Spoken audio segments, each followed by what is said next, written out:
Buenos días, más bien dicho buenas tardes ya porque son las 12. Damos inicio a una nueva clase del curso de geoquímica en que ya estamos entrando de lleno en lo que vendría siendo la materia más allá de lo que es la profundización esta relacionada con la estructura atómica. Hoy día el objetivo de la clase es introducirlos al concepto y los contenidos de cosmoquímica relacionado con el origen de los elementos y su abundancia en el universo principalmente. De mi punto de vista, estos contenidos son súper importantes para poder entender después la distribución de los elementos en el sistema solar y en la Tierra.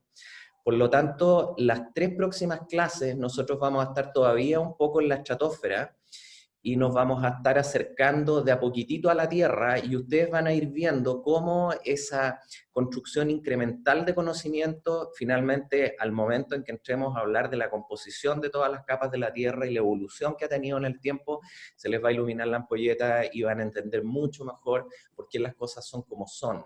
Así que nosotros partimos desde la base de cuál es el origen de los elementos y cuál es el comportamiento de estabilidad y de abundancia de estos elementos en el universo. ¿Ya? Probablemente han escuchado el término de somos polvo de estrellas, eso es real. Hay un libro incluso, creo que, no sé si es José Massa o alguno de estos astrónomos chilenos. Y además de polvo de estrellas, somos polvo del Big Bang, como vamos a ver hoy día. Por lo tanto, aquí hay algunas, podemos decir, algunos puntos o algunas grandes preguntas y conceptos que a mí me gusta ir tachándolos en el sentido de cómo vamos avanzando y cómo vamos aprendiendo. El primer par de clases teóricas en el curso se refería a lo que es la naturaleza de los elementos químicos, es decir, la introducción a lo que es la estructura atómica, los orbitales y las teorías del enlace. También hay un segundo punto ahí que está relacionado con cursos anteriores. Por ejemplo, varios de ustedes hicieron conmigo el curso de energía procesos. Ustedes se van a dar cuenta también que hay muchos de esos contenidos que vamos a estarlos recordando en el curso de geoquímica, específicamente en términos de lo que es la termodinámica y lo que es la cinética química. Hoy día vamos a repasar, ustedes van a ver en algunas diapos algunos conceptos de cinética que espero que recuerden. Y si no, los desempolvan y aquellos que no los conocen, los leen y los aprenden. El objetivo de la clase es entender ahora ciertas cosas que todavía no sabemos. Por ejemplo, ¿cuál es la ocurrencia de los elementos? Es decir, primero, ¿por qué los elementos abundan en la naturaleza y cuáles son sus causas? Después, la estabilidad de los elementos. Es decir, ¿por qué algunos elementos son estables, sabemos, y otros sabemos que decaen? Y finalmente, ¿cuál es el origen? Es decir, cómo, por qué y cuándo estos elementos fueron formados y qué implicancia tiene eso en lo que son los procesos finalmente cosmoquímicos y más adelante los procesos geoquímicos, redundando específicamente en la importancia de lo que es la abundancia elemental. Acuérdense que me pueden interrumpir y hacer preguntas en el momento que quieran. Si quieren aprender otro poquitito más, sobre todo cómo está el estado del arte ahora en investigación, hay un volumen de Elements que se llama Cosmochemistry. Y si ustedes miran aquí lo que es la lista de contenidos, acuérdense que este journal tiene artículos que son pero bellamente ilustrados, que están en un nivel más o menos de un cuarto año de universidad, también nivel de posgrado. Y los capítulos son una visión cosmoquímica del sistema solar, por ejemplo, lo que son los materiales extraterrestres, granos presolares, cosmoquímica de isótopos estables, etcétera, etcétera, etcétera. Así que aquellos que tienen interés en la astronomía, que tienen interés en el universo, tanto a nivel, podríamos decir, como académico, como simplemente, podríamos decir, de hobby, yo les recomiendo que le echen una mirada al artículo y a este volumen específicamente y van a aprender harto. Y si les interesa profundizar más, ahí les dejé también una referencia de un libro de cosmoquímica que tengo entendido que este se puede bajar incluso en PDF de lo que es la página web de la biblioteca de la Universidad de Chile, si no me equivoco. Ya, este diagrama es importantísimo y lo vamos a estar viendo dentro de las próximas clases. Está tomado de White y de una versión bastante antigua. No sé si este mismo diagrama es el que aparece en los PDF que yo les subí. Pero es muy interesante porque aquí tenemos lo que son las abundancias cósmicas de los elementos que están ploteadas junto con lo que son las abundancias corticales o las abundancias en la corteza terrestre. Entonces, en esta clase me interesa que nos centremos principalmente en lo que vendría siendo este patrón de aquí arriba, ¿ya? Entonces, cuando uno inspecciona un diagrama, independiente de lo que esté estudiando, lo primero que uno tiene que hacer es mirar la estructura más gruesa y de ahí irse a los detalles. Esto es algo súper obvio de lo que es la teoría de la percepción también. Es decir, uno cuando entra a una sala que está llena de gente, uno lo que primero ve es el conjunto. Uno al entrar recién no se fija específicamente en una persona o en una cara, sino que uno ve una masa de gente y después uno empieza a inspeccionar las caras. La misma rutina uno debería seguir con los diagramas. Entonces, este diagrama de acá yo creo que alguien muy brevemente me describa la estructura general, diciendo cuáles son los ejes y qué es lo que observan. ¿Quién puede ser?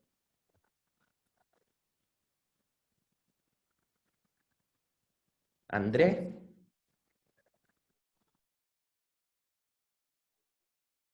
Perdón, no supe cómo activar el micrófono. Es un diagrama que muestra la abundancia relativa de los elementos en base a los átomos de silicio, a la abundancia de silicio, eh, y están ordenados según su número atómico. Y de manera gruesa, por así decirlo, se ve que va decreciendo, y además tiene altos y bajos como seguidos, por así decirlo. Se va pegando unos pics y unos pics como para abajo seguidos. Perfecto. Y dime una cosa, en términos muy generales, ¿esos altos y bajos son más o menos continuos? Es decir, tienes un alto, un bajo, un alto, un bajo, un alto, un bajo. ¿O son múltiples los baches? Claro, sí, pues son repetitivos, excepto por un par de excepciones. Exacto. Esa es la clave. Entonces, Andrés lo dijo muy bien, este es un diagrama de abundancia de los elementos donde está ploteada, acuérdense que nos estamos concentrando en la curva de arriba por ahora, lo que vendría siendo la abundancia de los elementos cósmica, es decir, en el universo, normalizados a lo que vendría siendo 1.000.000 de átomos de silicio. Esa es una elección que está relacionada porque el silicio es muy abundante en la corteza terrestre. Entonces, es un patrón, un marco de referencia que uno toma para calcular las abundancias. Podrían, si quisieran, haberlo normalizado en función de otra cosa, pero el silicio es un elemento que está suficientemente abundante en la Tierra para después nosotros poder comparar los patrones. Entonces, ese patrón que se construye en base al número atómico, ¿el número atómico es el número de protones o de neutrones? Protones. Protones. Protones. En Protones. función del número de protones o el Z, es decir, el número en que van apareciendo en la tabla periódica los distintos elementos, y como bien dijo Andrés, es un patrón regular de altos y bajos. Eso le vamos a llamar un patrón aserrado, ¿ya? Es un patrón aserrado decreciente. Dicho de otra forma, los elementos que parecieran ser más livianos tienden a ser más abundantes que aquellos elementos que son más pesados. Y por otra parte, este patrón aserrado, que es regular, tiene anomalías. Y hay anomalías que son bien notorias. ¿Cuáles de ellas notan ustedes?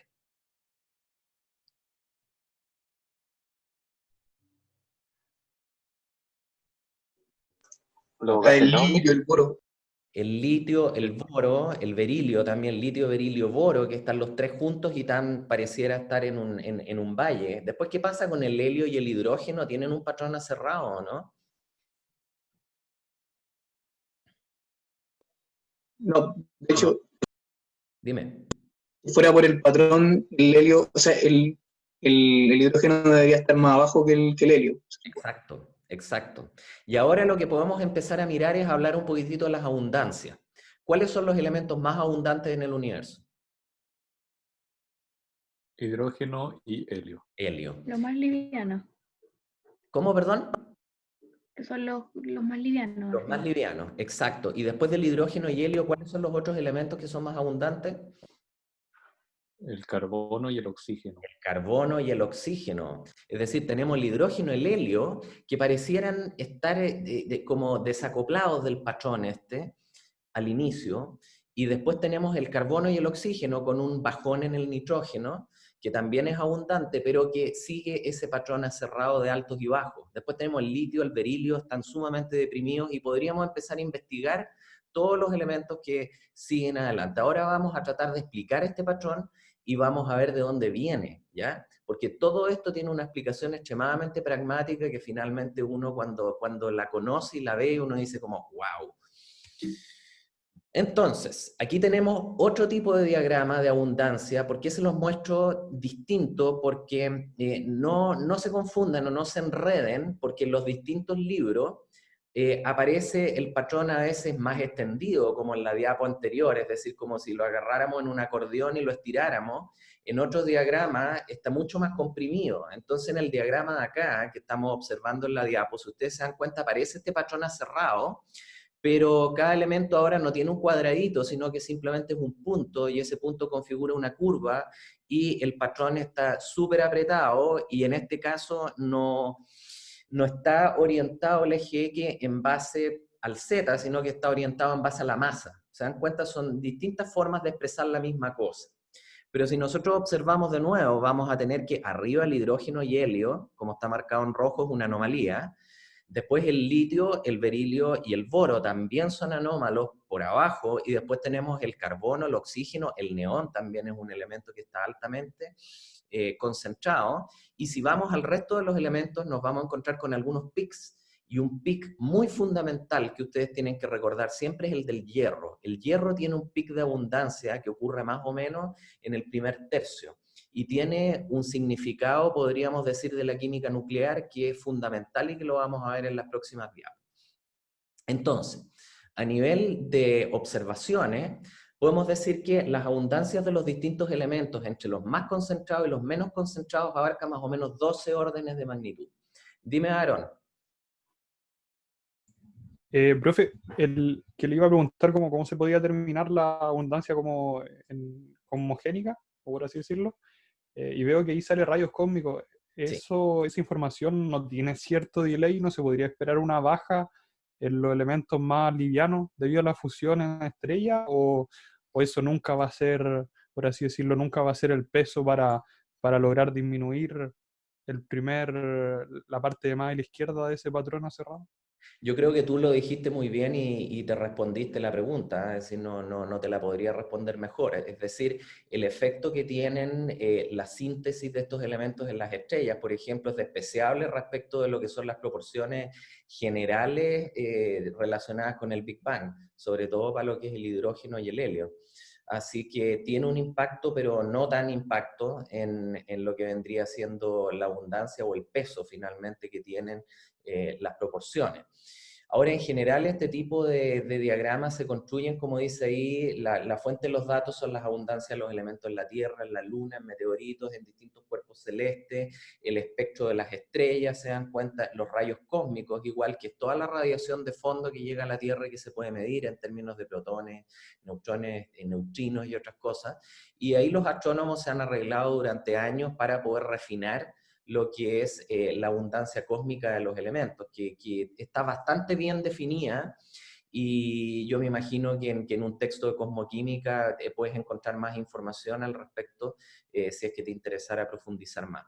Pero en términos generales, esto es materia bien conocida, ¿ya? No hay grandes variaciones en lo que son las abundancias determinadas, y lo que sí, el estado del arte ha ido avanzando respecto a cuál es el origen de ciertos elementos. Yo diría que ahí es donde están las dudas todavía, los elementos pesados, cuáles son los mecanismos a nivel universal, cómo se forman o cósmico, etcétera, etcétera. Les voy a mostrar algunos ejemplos recientes de la literatura de cosas nuevas que se han aprendido. Si vamos ahora a los elementos más abundantes, el hidrógeno y el helio marcan prácticamente lo que es el 98% de la abundancia cósmica. Se dan cuenta, prácticamente todo es hidrógeno-helio, y después tenemos que el carbono y el oxígeno vendrían siendo los terceros y cuartos más abundantes, es decir, los segundos elementos más abundantes después de los dos primeros. tenemos un decaimiento que es exponencial desde lo que son los más livianos a los más pesados. Tenemos un pic que aquí se ve muy bien asociado al hierro, pero que en el diagrama de la diapo anterior no se veía tan bien. Por eso que existen ciertos ajustes de cómo plotear las cosas. Y el patrón tiende como a aplanarse un poco respecto del hierro hacia la derecha, ¿ya? Que no se aprecia bien en este diagrama, pero sí se aprecia bien en el anterior. Por eso uno tiene que estar tratando de mirar distintos diagramas para ver más o menos todos los rasgos que surgen. Entonces la pregunta que les hago, que es casi una pregunta como del curso de economía, es ¿por qué 1 kilo de oro o de platino vale más que 1 kilo de hierro en términos de los metales? Y la respuesta está allá abajo. Es decir, porque son 7 órdenes de magnitud menos abundantes que el hierro, ¿ya? Entonces hay un tema aquí prácticamente de disponibilidad sumado a lo que son las propiedades eléctricas, catalíticas, magnéticas, térmicas que pueden tener los metales, que son muy buenas para aplicaciones en tecnología. Entonces, si nosotros vamos a un diagrama, este lo construí hace algunos años atrás, donde están ploteados los precios de cada commodity. Un commodity es un metal o un elemento que se transa en función de lo que es la abundancia ahora cortical en la corteza terrestre. Y si ustedes se dan cuenta, el patrón que se configura es un patrón más bien inverso, donde vamos a tener que los elementos que por lo general suelen tener los precios más altos por unidad de masa, por ejemplo, por kilo, por libra, por tonelada, como ustedes quisieran calcularlo, son aquellos que tienen la abundancia más baja, ¿ya? Ustedes pueden observar aquí arriba, por ejemplo, que el oro, el platino, el paladio son parte de lo que son las tierras raras, el renio son elementos sumamente escasos que a la vez tienen precios muy altos porque tienen propiedades que son muy atractivas para aplicaciones tecnológicas. Y uno puede mirar por otra parte lo que vendría siendo el carbono en forma de carbón, o lo que podría ser el arsénico, el cadmio, el boro, son elementos que están medianamente concentrados en la corteza y tienen precios relativamente bajos. Después tenemos todo lo que es el grupo, por ejemplo, de las tierras raras, que están ubicadas acá. Tienen abundancias que son más o menos bajas, pero están en la parte media, pero tienen precios muy altos. ¿Y eso es por qué? Porque las tierras raras se utilizan en tecnología, específicamente las tierras raras intermedias, porque tienen propiedades magnéticas muy buenas. Como ustedes saben que uno va llenando todos los orbitales, primero de manera individual. Cuando llegamos más o menos a la mitad de las tierras raras, vamos a tener 7 espines que no están pareados. Entonces, al llegar a 7 espines no pareados, nosotros vamos a tener muy buenas propiedades magnéticas. Y por eso que esos elementos son utilizados en magnetos de alta performance, por ejemplo, en autos eléctricos, en turbinas eólicas, etc.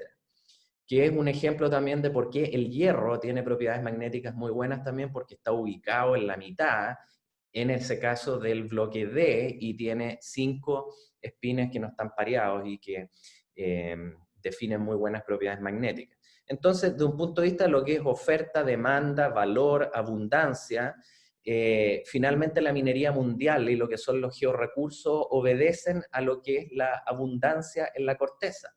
Y la abundancia de los elementos en este planeta es el resultado de procesos de formación del sistema solar que también están condicionados por las abundancias de la sopa primigenia de donde vienen todas las cosas, ¿ya? Por eso que estamos aprendiendo de manera secuencial de dónde viene uno y de dónde viene otro. Perdón. Entonces, las reacciones nucleares juegan un rol fundamental en el universo porque producen o sintetizan todos los elementos químicos que están disponibles y proveen energía también para las estrellas, incluyendo el Sol. Por lo tanto, en las próximas diapos vamos a entrar al mundo de las reacciones nucleares y ver ciertas cosas que tienen impacto en la abundancia y cómo podemos volver a explicar estos patrones aserrados de abundancia cósmica que hemos estado conversando. Yo les mandé un correo, no sé si lo alcanzaron a ver, de bajar la aplicación esta en el teléfono de lo que vendría siendo la Carta de los Nucléidos de la Organización Internacional de Energía Atómica. ¿Pudieron bajarla? Sí. Sí, profe. Entonces, obviamente que para el teléfono esa aplicación, si que ustedes hacen clic, entran y a la izquierda arriba dice Chart, ¿no es cierto? Y cuando ustedes aprietan Chart, ¿qué es lo que ven? Algo similar a lo que tenemos en la pantalla, ¿o no? Sí, profe. Ya.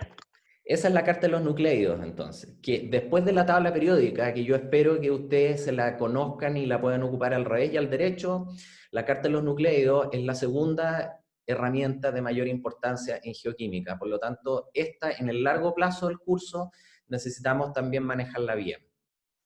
Alguien está preguntando por el chat, si me dan un segundo. Pueden mirar el foro o lo que vendría siendo el correo que les envié respecto de la app. Protones y neutrones, entonces, si nosotros empezamos a plotear ese valor para cada uno de los elementos o nucleidos o isótopos que ocurren naturalmente, nosotros configuramos una geometría más o menos como la que ustedes están observando. Entonces, quiero que alguien muy rápidamente me diga qué significan los colores acá.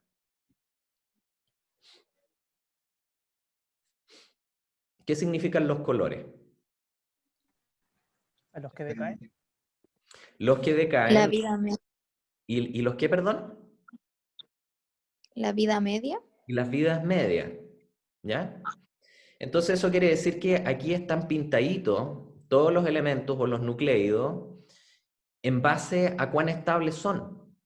Entonces, en esta configuración pictórica, en este mapa de protones y neutrones, ¿dónde se ubican los elementos que son estables?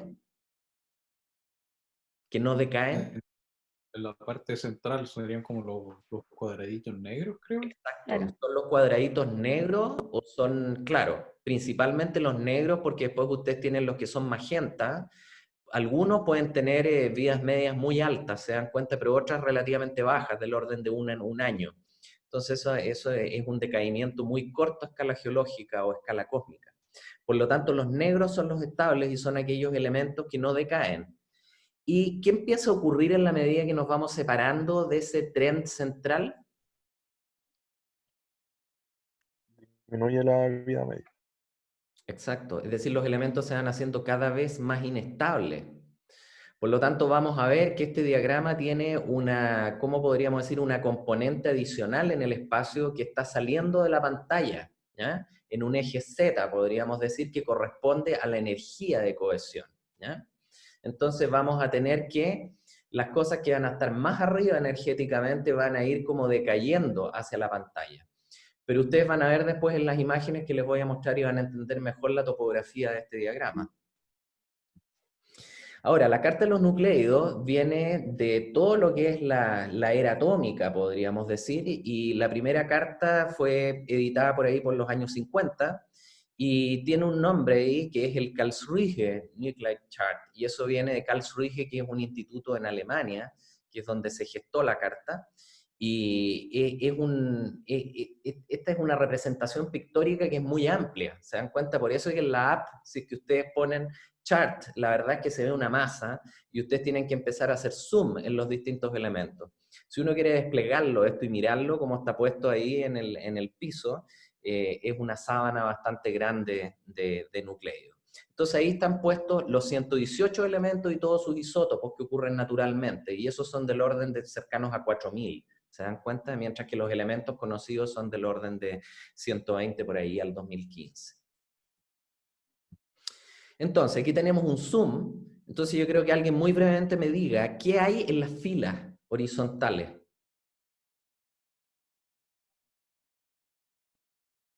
Los isótopos de un elemento. Los isótopos de un elemento. Entonces, si se dan cuenta aquí abajo, donde tenemos los elementos livianos, está el hidrógeno con sus 3 isótopos, que son el protio, el deuterio y el tritio.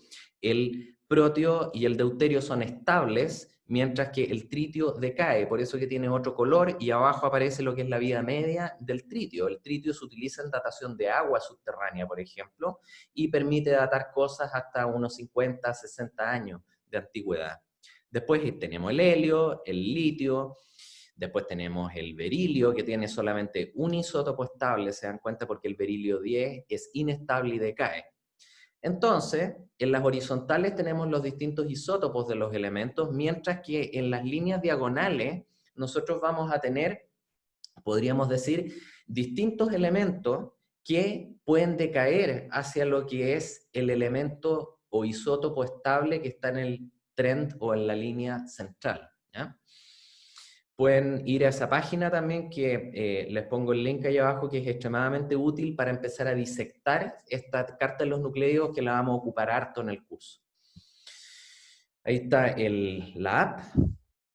Y esto es lo que me interesaba mostrarles, que es equivalente a cuando nosotros hacemos un mapa geológico. Ustedes ya saben más o menos de geología general cómo se construye un mapa geológico.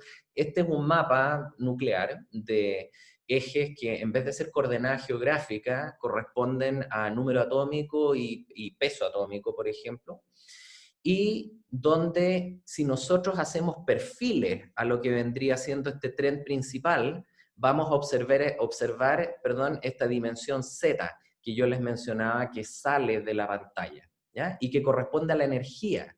Y son niveles de energía bastante altos. Si ustedes pueden ver aquí, son mega electron volt. ¿Por qué? Porque tiene que ver con los núcleos. La energía en los núcleos es del orden de los mega electron volt, mientras que la energía de los átomos que están enlazados a el núcleo es del orden de los electron volts. Por eso que se llaman electron volts, ¿ya?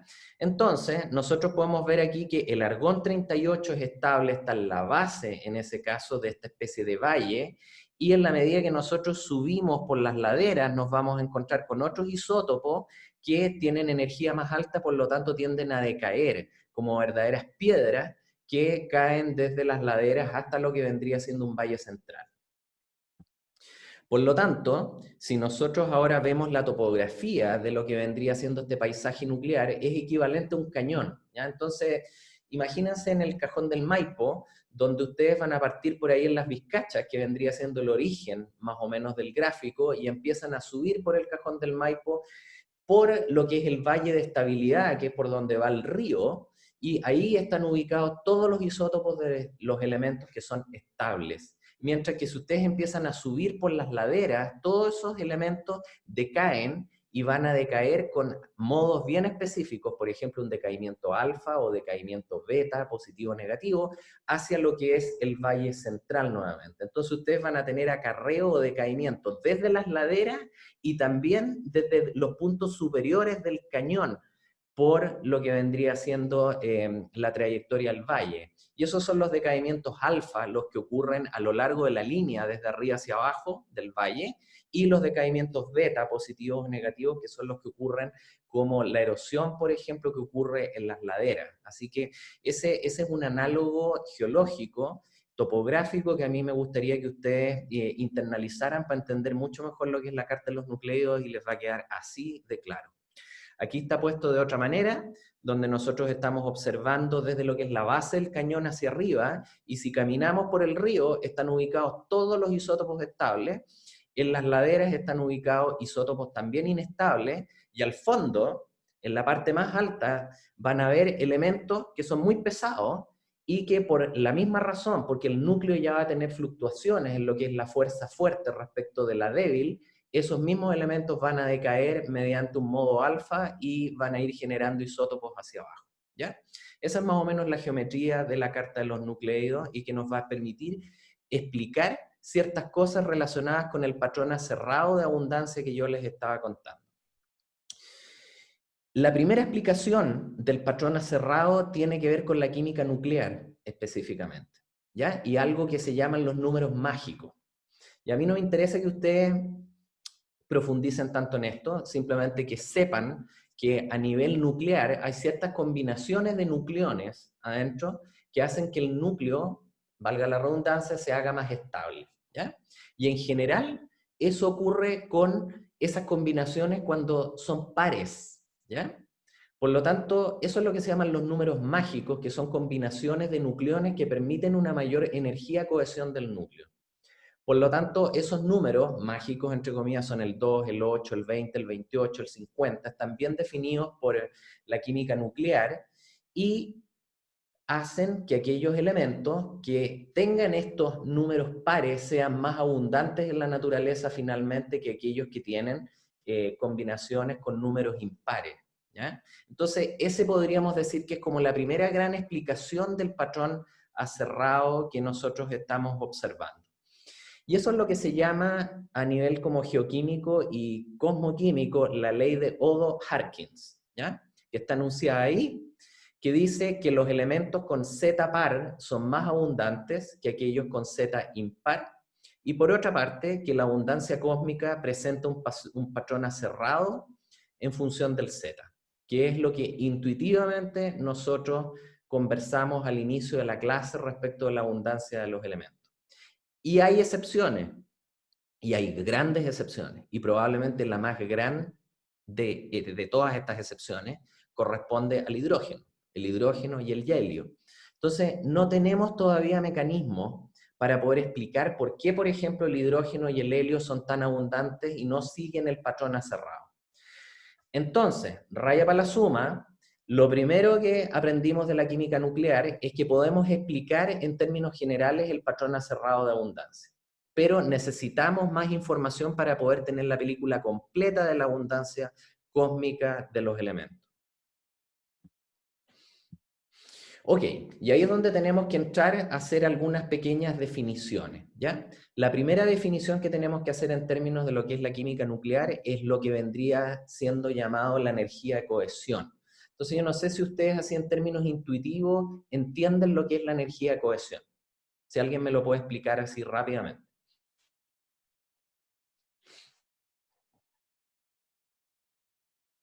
Debe ser como una energía que hace que el núcleo esté más cohesionado o Exacto. que se mantenga unido. Y no sé si Tal tiene cual. que ver con la energía fuerte. O sea, no nada que ver. Tal cual, es súper simple. Y esa energía de cohesión implica que los nucleones, cuando están agrupados en el núcleo, tienen energías más bajas a que si es que estuvieran completamente desagregados. Dicho de otra manera, las partículas que conforman el núcleo desde lo que es la formación del Big Bang, en la medida que desciende la temperatura, tienden a agruparse, ¿ya? Y, como les comentaba, en el caso de los átomos, las energías de cohesión entre un electrón y el núcleo son relativamente bajas, son electronvolts, ¿ya? Y eso es toda la química de valencia que llamamos. Mientras que en los núcleos, la fuerza Strong, ustedes saben que es extremadamente potente. Por lo tanto, las energías son mucho más altas y son del orden de megaelectronvolt.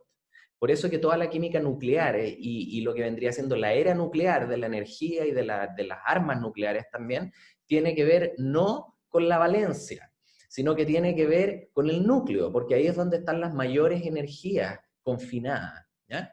Por lo tanto, si uno quiere calcular esas energías de cohesión, y esto es algo que ustedes van a tener que hacer en la tarea 2, que es bastante más corta que la tarea 1, es calcular las energías de cohesión en base a lo que son las masas, utilizando lo que es la ecuación de Einstein, que ustedes la conocen muy bien porque probablemente es la ecuación más famosa de todos los tiempos, E igual a mc al cuadrado.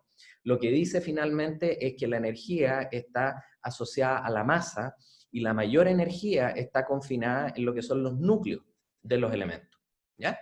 Por lo tanto, aquí hay un ejemplo abajo donde les hice una equivalencia. El radio es un elemento radioactivo y 1 kilo de radio puede ser convertido a esa cifra de kilos de radón y helio por decaimiento, ¿ya? Es decir, la pérdida de masa es absolutamente despreciable y ocurre en la 1, 2, 3, 4, 5, en la sexta cifra significativa. ¿Se dan cuenta?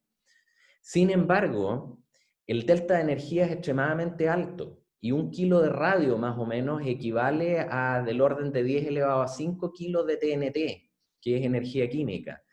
Por eso que la energía nuclear requiere cantidades o masas mucho más pequeñas para generar grandes energías, porque esa energía está confinada en la fuerza Strong que une a lo que vendrían siendo los nucleones dentro de lo que es el núcleo de los átomos.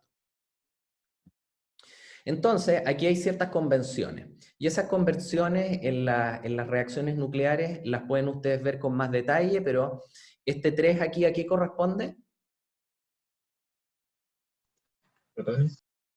¿Cuánto? Número atómico, Número atómico aquí arriba.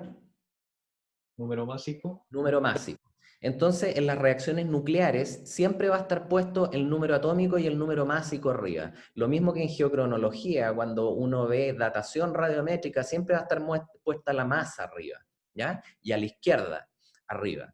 ¿Se dan cuenta entonces? Este litio se junta con este hidrógeno, esa es una reacción de fusión nuclear, generan 2 partículas o átomos de helio y mucha energía. Se dan cuenta, Q es energía ahí y la cantidad de energía es del orden de 22 megaelectronvolt, es extremadamente alta, ¿ya?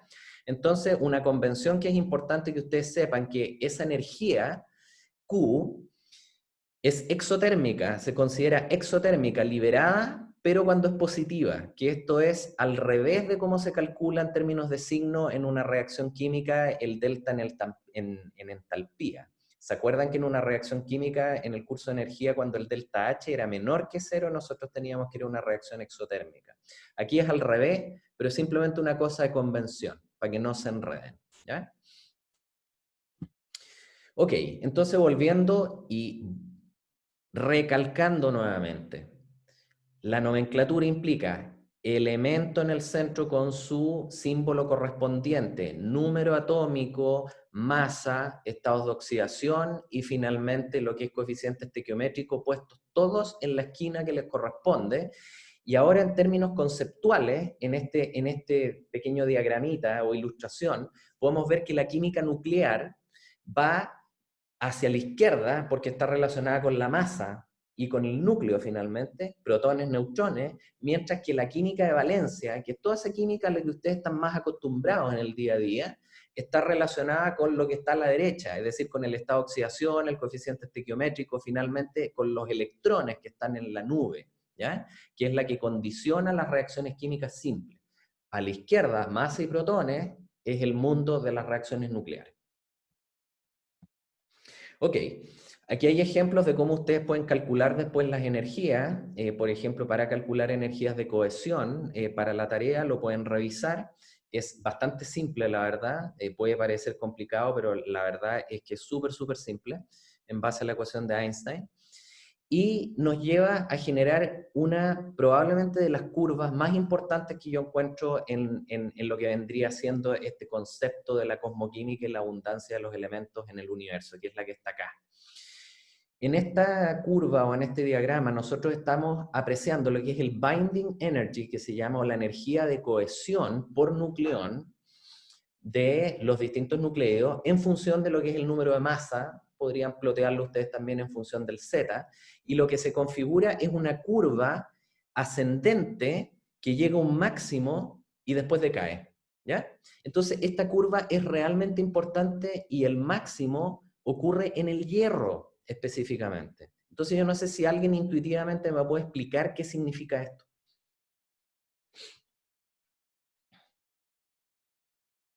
¿Qué significa que el hierro tenga la mayor energía de cohesión y que después del hierro las cosas empiecen a decaer en términos de cohesión?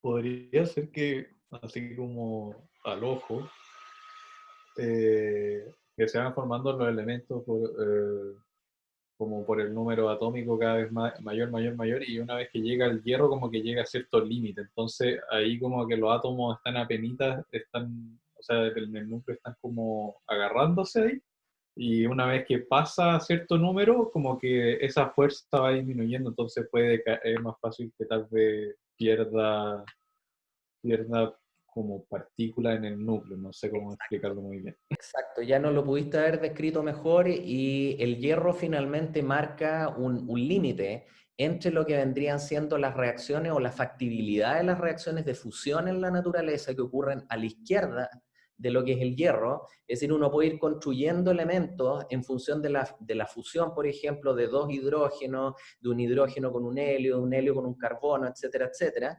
Y la eficiencia de ese proceso de fusión llega a ser máxima en el caso del hierro, y más allá del hierro, ya la energía strong empieza a generar problemas con la débil, y se van haciendo cada vez más pesados esos núcleos, y a la vez se van haciendo cada vez más inestables. Entonces a la derecha del hierro empiezan a primar lo que son las reacciones de fisión en vez de las reacciones de fusión, ¿ya? Entonces, la fusión, en términos, podemos decir, nucleares, es óptima del hierro hacia la izquierda, mientras que la fisión, que es la ruptura de los núcleos, es óptima del hierro hacia la derecha, ¿ya? Y eso tiene implicancias cósmicas en términos de la abundancia muy, muy grandes, que está más o menos graficado aquí. Ahora en términos más pictóricos, todas las reacciones que ocurren hasta lo que es el hierro son reacciones principalmente de fusión, y las reacciones que ocurren desde el hierro hacia todos los que son elementos más pesados corresponden a reacciones principalmente de fisión, que es donde se rompe el núcleo. ¿Ya? Profe, Dime. ¿esas dos generan energía? ¿Las de Dos, fisión y de fusión? las dos generan energía, por eso que lo que nosotros podemos hacer hasta la fecha en las plantas nucleares es obtener energía mediante fisión, porque es mucho más fácil romper los núcleos, por ejemplo, del uranio 235, bombardeándolo con unos neutrones térmicos ahí, generar una reacción en cadena, y no sé si es que vieron la película Chernobyl, cruzar los dedos que no se produzcan accidentes nucleares, ¿no es cierto? Pero en general, en realidad no es película, sino que es la serie esta de HBO. Y eso tiene que ver todo con la fisión. Algo que es mucho más complejo es hacer fusión. ¿Por qué? Porque se necesitan energías muy altas, como las que pueden ocurrir en los centros de las estrellas o en la corona solar. Entonces, de un punto de vista técnico, no es eficiente llegar a esas energías tan altas. Por eso que se ha estado investigando durante mucho tiempo lo que es la fusión en frío, para no tener que hacerlo en caliente. ¿Se dan cuenta? Aarón tenía una pregunta. Profe, ¿cómo era donde dominaba la fusión? ¿Qué energía dominaba? ¿La débil o la fuerte? Eso no me quedó bien. ¿Cómo la ve o la no te entendí bien? Donde dominaba la fusión nuclear, ¿qué era la energía que dominaba? ¿O no me quedó claro qué era particularmente lo que divide el hierro? A No ver, sé si desde se el hierro entiende. hacia la izquierda, tú tienes que las energías de cohesión son crecientes. Eso quiere decir que la fusión entre, podemos decir, partículas en el núcleo es eficiente. Tú puedes ir construyendo, ¿te das cuenta? Y generando energía de la misma manera, hasta que llegas al hierro, en que se produce una especie de desequilibrio, o tú llegas al equilibrio máximo, y de ahí en adelante, para todas las masas más grandes, tú empiezas a desequilibrar los núcleos porque ya son muy masivos. Y eso te produce lo que es decaimiento finalmente o fisión, es decir, se rompen los átomos. Por lo tanto, esto todo finalmente está condicionado por lo que es la energía de cohesión por nucleón que pueden tener cada uno de los nucleidos. Así que esa es la energía principalmente. Y la región de máxima estabilidad es lo que está relacionado con el hierro, tanto un poquitito hacia atrás como un poquitito hacia adelante. Por lo tanto, si el universo estuviera más o menos en equilibrio, hubiéramos llegado exclusivamente hasta el punto de lo que es la formación del hierro, y el universo sería principalmente hierro. Gracias a que el universo está en desequilibrio, se producen fenómenos también como lo que es la fisión, después, que permite generar elementos que son mucho más pesados que el hierro. Eso les va a quedar más claro cuando veamos los mecanismos ahora de generación de los distintos elementos en el universo.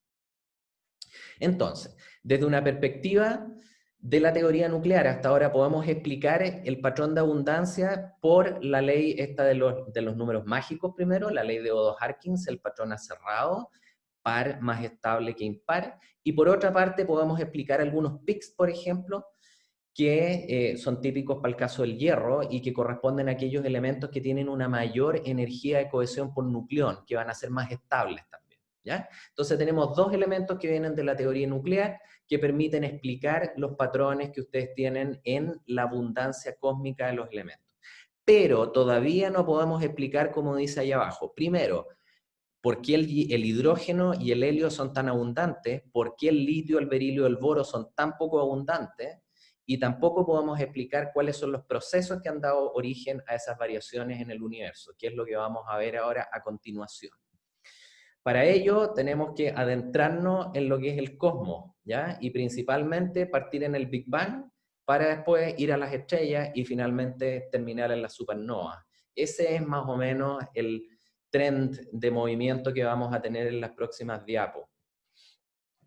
El Big Bang, ustedes saben que es esta gran explosión, que es un misterio inconmensurable, y tenemos que más o menos al segundo de lo que es la explosión, como ustedes pueden ver aquí en el diagrama, que lo pueden inspeccionar después con más detalle, evolutivo, al segundo aproximadamente la materia ya estaba presente en forma de protones, neutrones y electrones. para que vean lo rápido que esta cosa evoluciona. Y en ese punto ya teníamos prácticamente separadas las 4 fuerzas de la naturaleza, la gravedad, la electromagnética, la strong y la weak, ¿ya? Entonces ese es el momento en que las reacciones nucleares empiezan a operar y un poco después, se dan cuenta, empiezan a combinarse las cosas y a formarse distintos núcleos.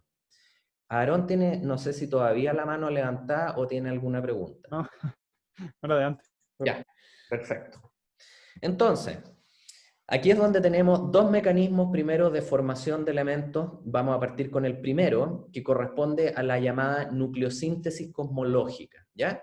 No le pongan o no le inventen otros apellidos como cosmogénica, que uno ve de repente en las pruebas, cosmogónica, en fin, cosmológica. ¿Por qué? Porque la cosmología es el estudio del origen del cosmos, ¿ya? Por lo tanto, la llamada nucleosíntesis cosmológica explica principalmente lo que es el origen del hidrógeno y del helio relacionado con el Big Bang, ¿ya? Y esos 3 personajes que aparecen ahí recibieron el Nobel de Física en los años 60 por su teoría de explicación de la nucleosíntesis cosmológica.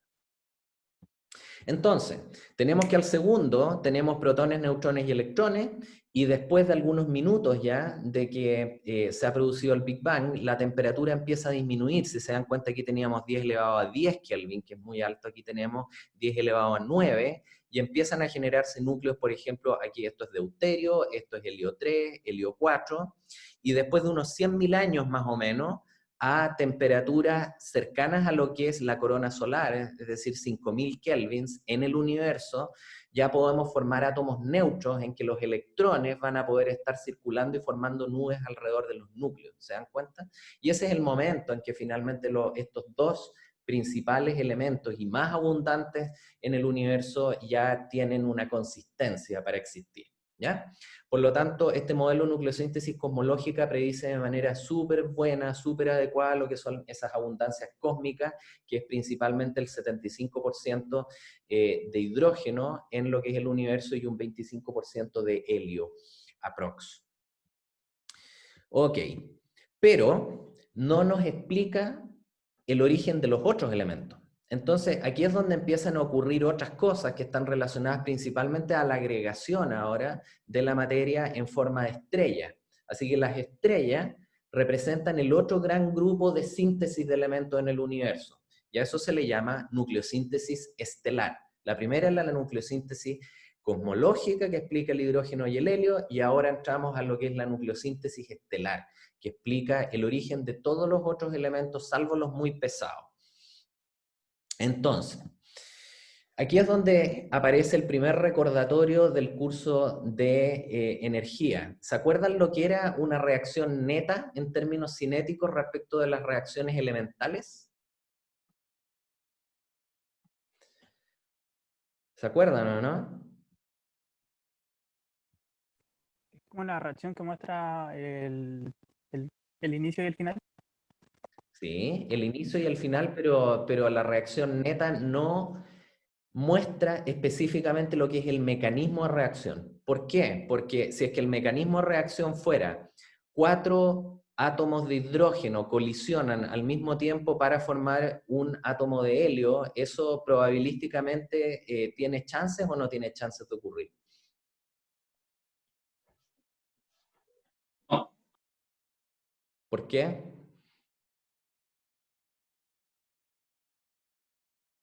Porque está como que a las 3 partículas, digamos, que tengan que chocar, ya las probabilidades disminuyen mucho.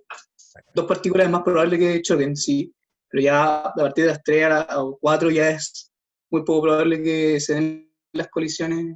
Exacto. Que se muestran ahí. O sea, que Eso es lo que llamábamos la molecularidad de una reacción, es decir, todas las reacciones que tienen molecularidad superiores a 2, es decir, 3, 4, ya son por lo general reacciones netas, que tienen que romperse en, podemos decir, pasos individuales, que son las llamadas reacciones elementales que aparecen allá abajo.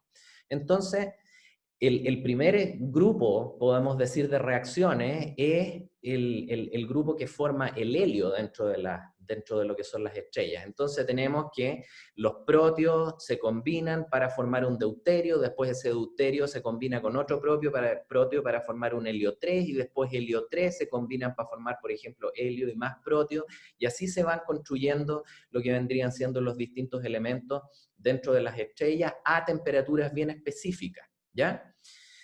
Entonces, ¿cuáles son los mecanismos importantes? Nosotros estamos evolutivamente en lo que es nuestra estrella, nuestro Sol, a mitad de camino entre lo que es la formación inicial en la nebulosa y lo que vendría siendo la fase de gigante roja, en lo que es todo este esquema acá. Entonces estamos en nuestro Sol en una fase de lo que es combustión de hidrógeno. Eso quiere decir que estamos todavía combustionando todo el hidrógeno que viene de la agregación del material que proviene del Big Bang, ¿ya? Estamos en esa etapa en el horno de quemar el hidrógeno.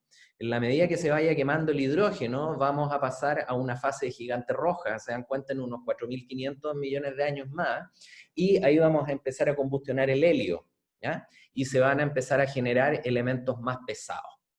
Y va a ir aumentando la energía de la estrella, ¿ya? Entonces, cuando empezamos a combustionar el helio, lo que empieza a ocurrir es que formamos lo que es el carbono, el nitrógeno y el oxígeno dentro de las estrellas. Estrellas grandes, eso sí. Y aquí están todas las reacciones elementales nucleares que llevan a la formación del carbono y el oxígeno en las estrellas. Así que la formación de oxígeno consume carbono, y a la vez la formación de carbono consume lo que vendría siendo el helio, y así, y la combustión del helio a su vez ya consumió gran parte de lo que era el hidrógeno. Por lo tanto, es toda una cadena de procesos que va ocurriendo en las estrellas, hasta que llegamos a niveles evolutivos ya más avanzados, en que empezamos a quemar, por ejemplo, el carbono, generando neón. Después empezamos a quemar el neón, generando magnesio, y después empezamos a quemar, por ejemplo, el oxígeno, generando silicio. Y si ustedes se dan cuenta y miran aquí las temperaturas y las densidades de la estrella, va aumentando la temperatura y va aumentando la densidad de la estrella, hasta el punto en que ya no podemos quemar más silicio, y se produce lo que vendría siendo la última, o el último producto, o la última ceniza, se dan cuenta, del proceso de fusión, que vendría siendo el hierro, 56 específicamente, que es el más estable. Y en este momento ya la energía de cohesión o la fusión como mecanismo generador de elementos ya no se hace eficiente, y además la densidad de la estrella se ha transformado en un bulto tan grande que, ¿qué es lo que pasa?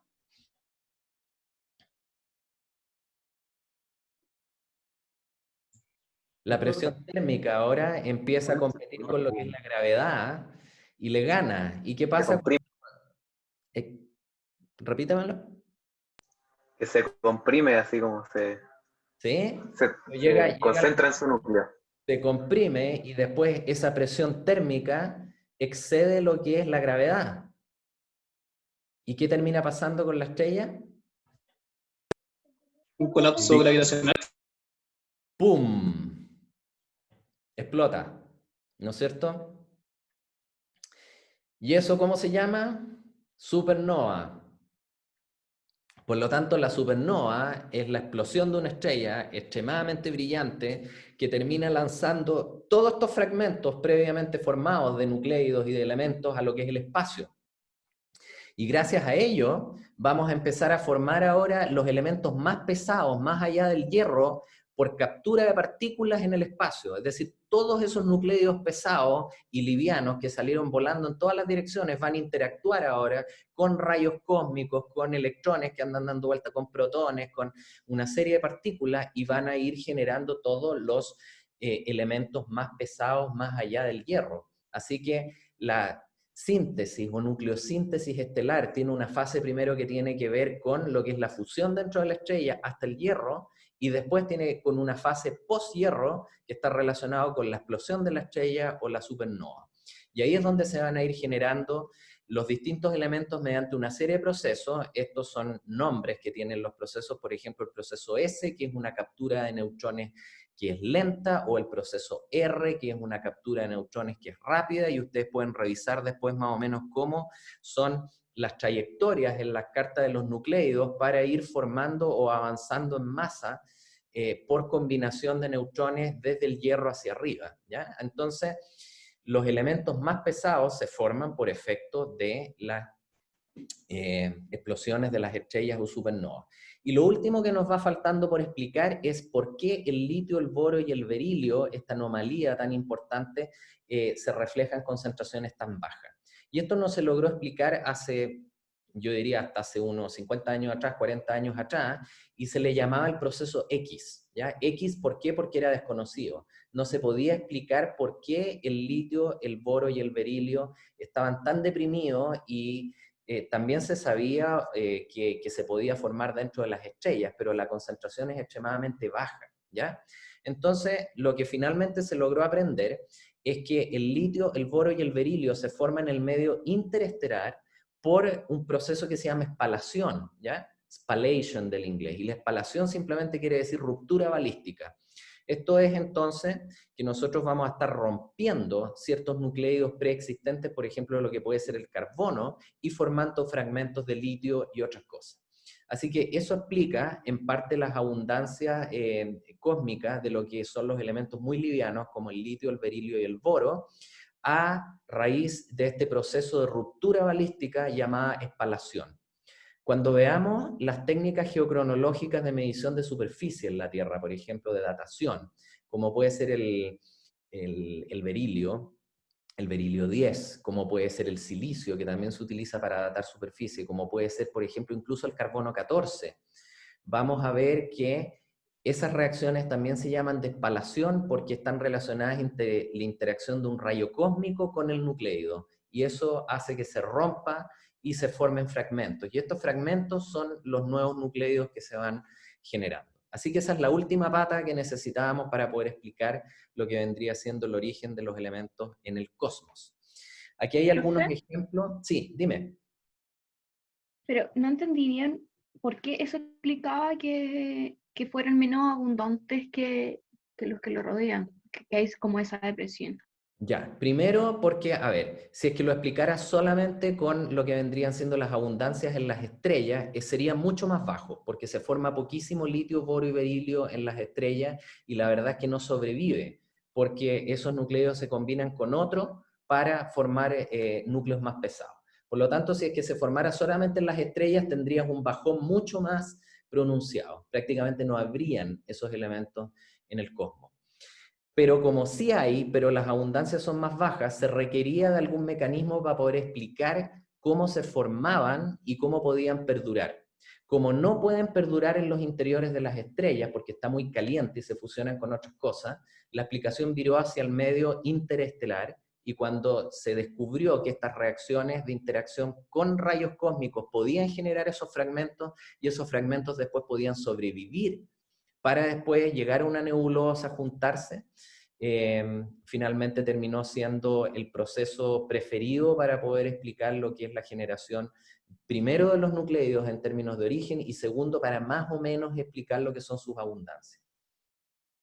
Ah, ya, perfecto. Ok. Gracias. Y aquí hay cosas relativamente nuevas de los últimos años que han sido publicadas en Science o Nature, y yo les recomiendo que vayan a estos links y lean solamente lo que es el párrafo introductorio, y van a entender, después de esta clase, prácticamente todos los conceptos que están en el párrafo introductorio, y algunas cosas son re locas, como por ejemplo la formación del oro, o el origen del oro como elemento súper pesado en el universo estaría relacionado, por ejemplo, a lo que son las estrellas de neutrones, y procesos realmente masivos de colisión interestelar, que serán cosas que en realidad hace 30 años atrás, con telescopios más antiguos no se habían logrado detectar.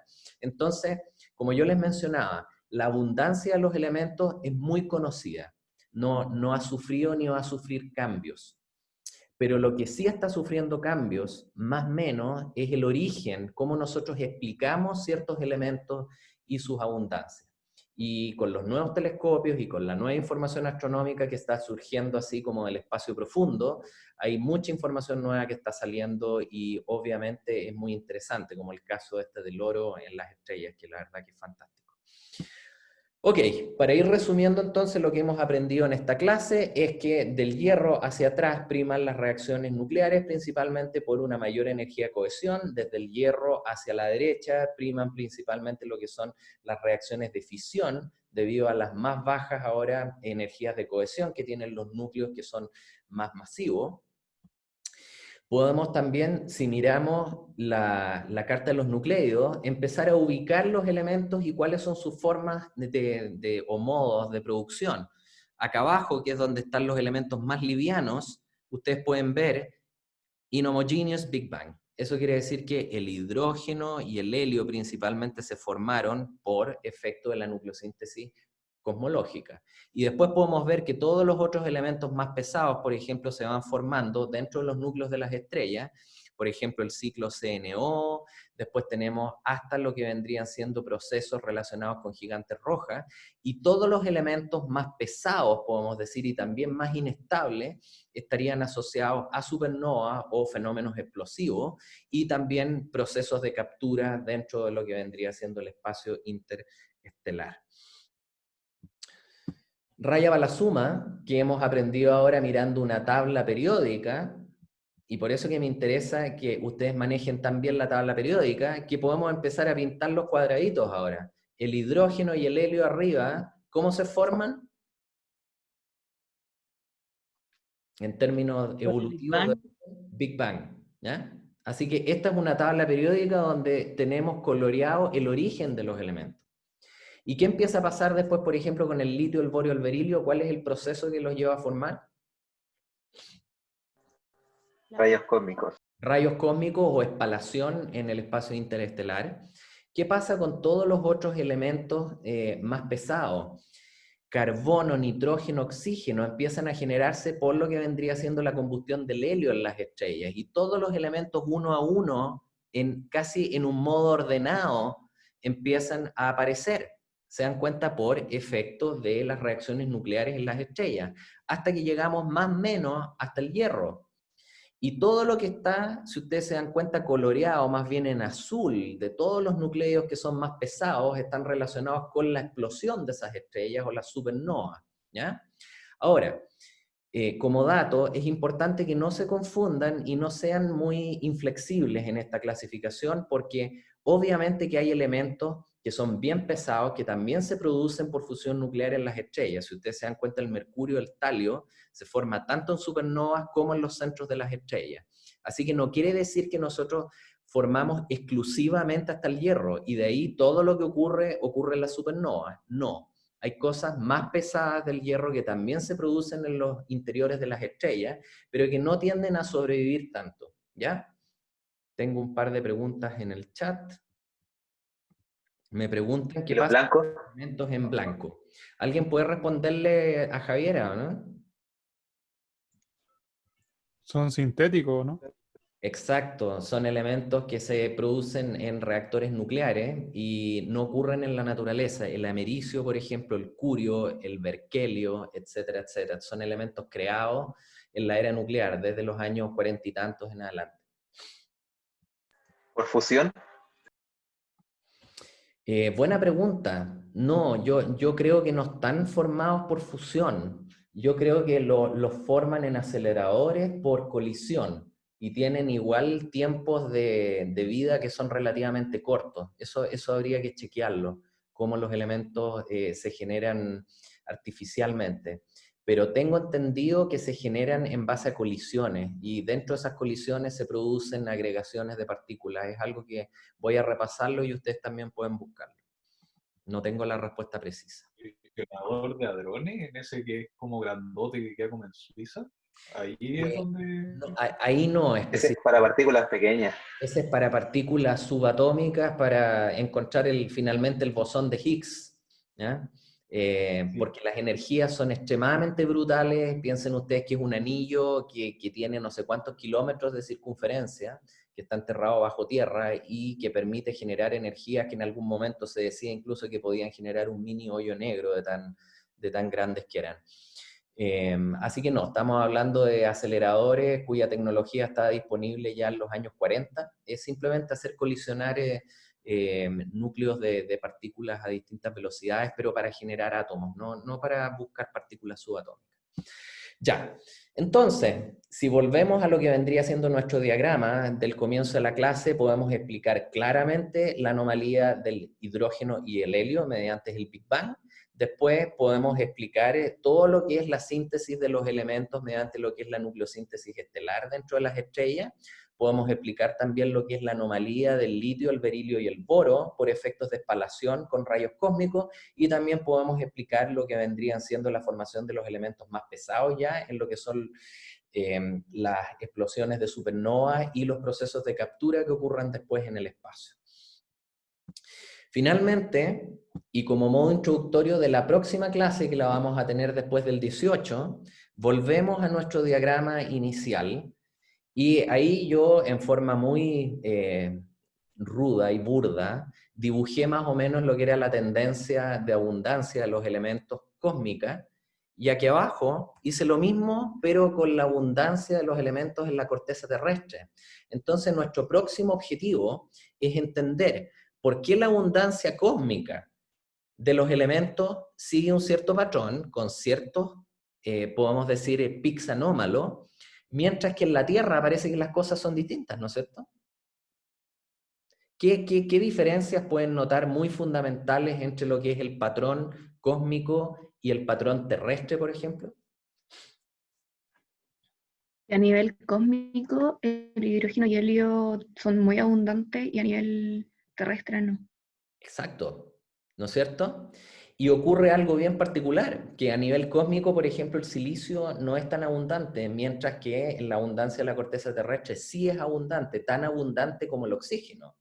Y resulta que por esas cosas de la vida y de la naturaleza y la física, en un planeta se juntan el silicio con el oxígeno en términos de abundancia, y además tienen una buena, podemos decir, compatibilidad química, y por hibridización después de orbitales sp3 forman algo llamado el tetraedro de silicio-oxígeno, ¿no es cierto?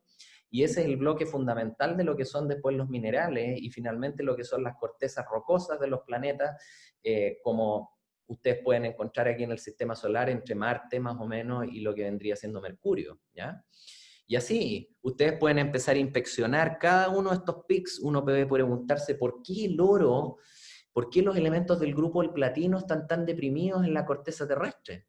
Y vamos a ver que en lo que es el fenómeno después de diferenciación terrestre va a haber un proceso a gran escala que nos va a separar el núcleo de lo que es el material silicatado y nos va a llevar todos los metales a lo que son los centros de los planetas, dejando los mantos relativamente deprimidos en esos elementos, y obviamente las cortezas que se forman a partir de esos mantos van a estar aún más deprimidos. Así que desde un punto de vista económico, estos planetas silicatados rocosos tienen pocos metales en su corteza, a veces se concentran en depósitos minerales, y por eso que esos elementos son tan escasos y tan valiosos, porque tienen propiedades también que son muy fundamentales y muy útiles en tecnología, ¿ya? Así que este conocimiento de lo que vendrían siendo la abundancia de los elementos a nivel cósmico y después a nivel de lo que es un sistema solar y un proceso de diferenciación planetaria son extremadamente importantes para entender lo que es finalmente la abundancia de los elementos en la corteza, y después empezar a ver por qué ciertos elementos son más abundantes en la corteza continental, otros por qué son más abundantes en la corteza oceánica, cuál es la abundancia de los elementos en las aguas superficiales, cuál es la abundancia de los elementos en la atmósfera, etcétera, etcétera, que va a ser como el núcleo principal de materia que vamos a tener en esta primera parte en algunas clases más, ¿ya? Cuando descendamos finalmente en la Tierra. La próxima clase pasamos a lo que es el origen del sistema solar y los procesos de diferenciación planetaria. Por lo tanto, en términos de lectura, sigan con el capítulo 10 de White, específicamente esas 20 páginas más o menos que están ahí, que es de geoquímica y evolución del sistema solar, ¿ya? Y la tarea 2 también la tienen que entregar el día 22. Y bueno, terminamos esta, podemos decir, primera parte. Dime. ¿Por qué tarea 2, profe? Perdón. Me equivoqué. Vamos a cambiarlo al tiro. Ay, me asusté y dije, hay una tarea que no he hecho. Que no se les produzca infarto,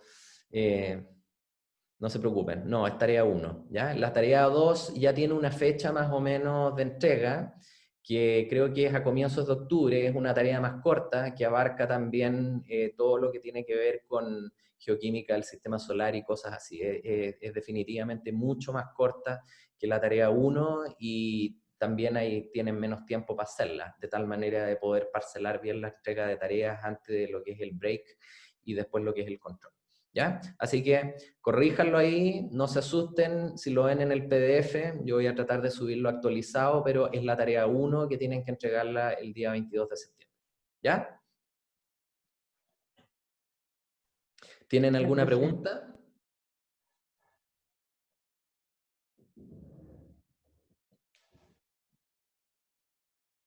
Bueno, si no hay más preguntas o dudas, entonces recuerden que me las pueden hacer por correo electrónico, pueden subirlas al foro también y así vamos avanzando.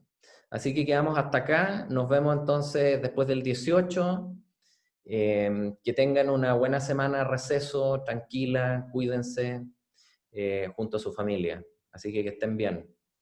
Nos vemos a la vuelta. Sí, igual. Gracias, profe. Profe. Profe. Chao. Chao, profe, que esté bien. Gracias. Nos vemos. Chao, profe, que esté bien. Chao, profe. Chao. Gracias.